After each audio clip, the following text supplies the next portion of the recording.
Hey Vikings, welcome back to another N3 broadcast quarantine edition. I'm Alyssa Earl. And I'm Damon Bennett. It's been hard keeping track of the days so far with staying inside so much. So you may not realize it, but the 2019-2020 school year is quickly coming to a close. Good thing that Katie and Gabe have us covered with an end of the year update.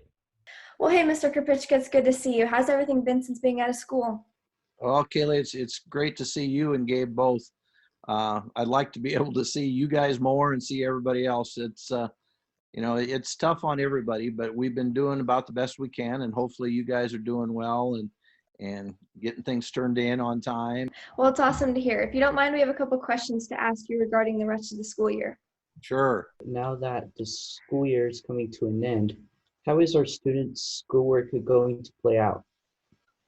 As far as the schoolwork playing out, we'll continue with our remote learning as we have it. Hopefully, people have been keeping up as much as they can, or as well as they can, with their lessons that have been assigned by their teachers. We know it's a difficult process, and also know that our teachers and our administrators are doing checks on people just to make sure that they're well. Talking about grades and scheduling, how are finals going to play out during this? This will be one thing I'm sure everybody's glad to hear. There are no finals. Students right now still have their Chromebooks, and with them still having them from the school, how is the end of the year check-in going to look?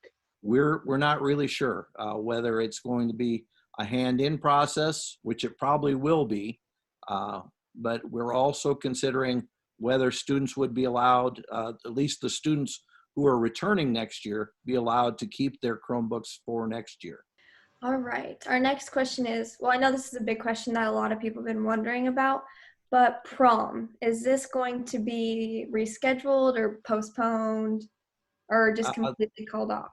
Once again, the longer we get away from it. Now, I can't say that it's been totally canceled, but everybody can kind of decipher that the longer we get away from it, the more likely that it will not occur.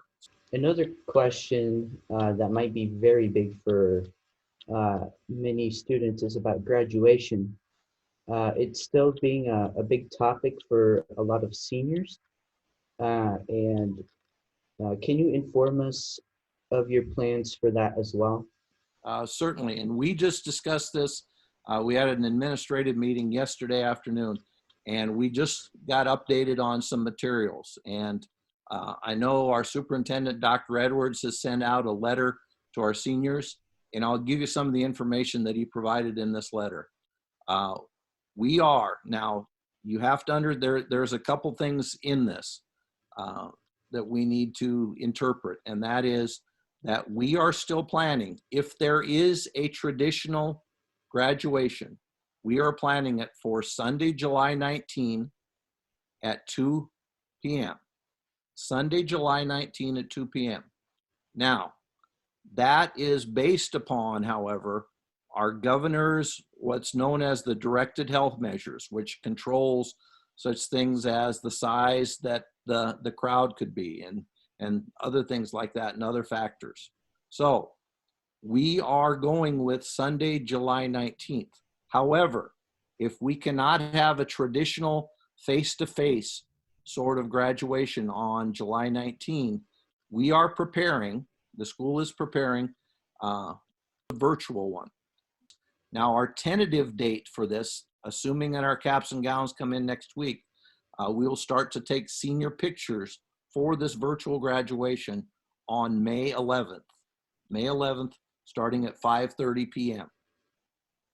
One more thing with that. We traditionally have at least 3 senior speeches at graduation. So if you are a senior, and this is also in Dr. Edwards' letter, if you're a senior and you want to be considered to have your speech read for this virtual or for the traditional graduation, you need to write your speech and turn it in to Mrs. Mazur by email by Friday, May 15th. Friday, May 15th to Mrs. Mazur. All right. I think that covers that part. Perfect. Well, that was all great information. And that concludes our questions. So thank you so much for taking your time to let us the rest of the Viking soup Wow, know. that's so quick. I missed you guys. That was pretty quick. Good to see Thank both you of very you. much. And it was good to see Yeah. you too. All right, thanks, guys. I can't believe the school year is almost over. It feels like just yesterday, second semester started.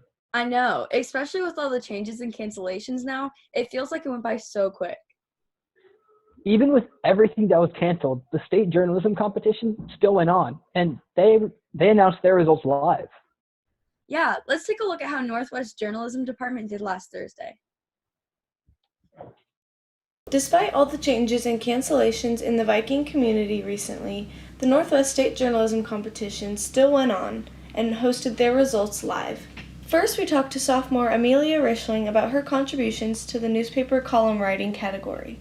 What awards did you receive at state?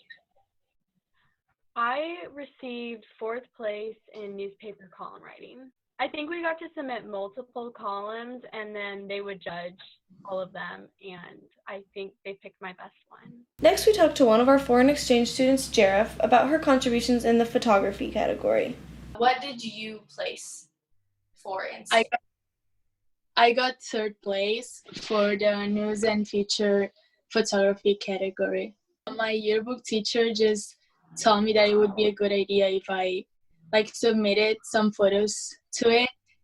And I just sent her the photos that I liked the most that I had taken through the year.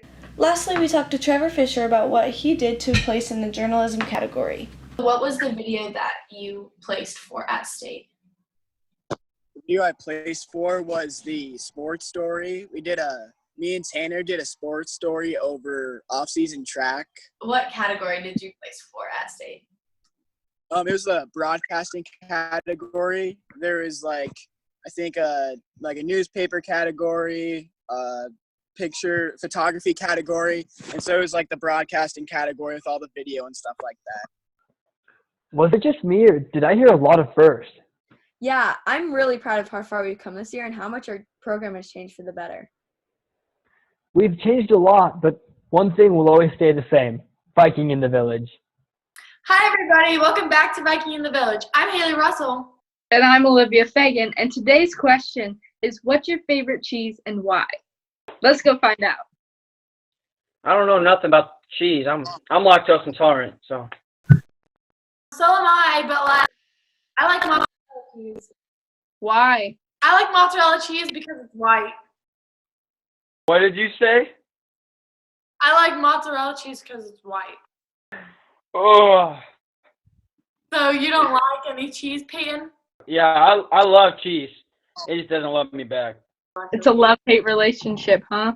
Unfortunately, yeah. But if I had to pick a favorite kind of cheese, I'd probably pick mozzarella too, and not because it's white, just because it tastes good. What's your favorite cheese?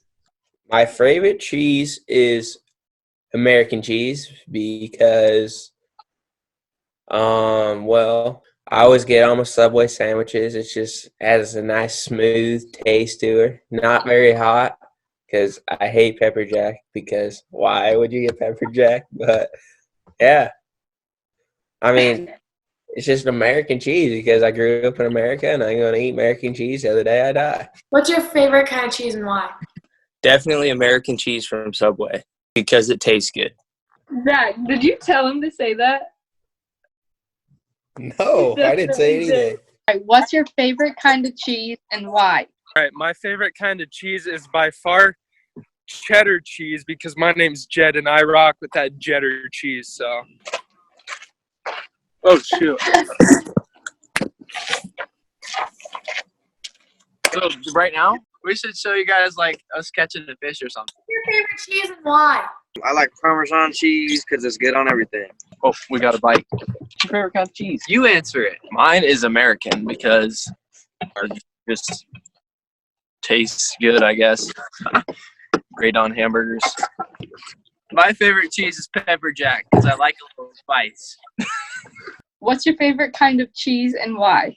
Personally, I don't know a lot of cheeses, but I think my favorite would have to be like Gouda, because it just sounds really good. I've never tried it before, but it sounds like it just has a fun name, you know?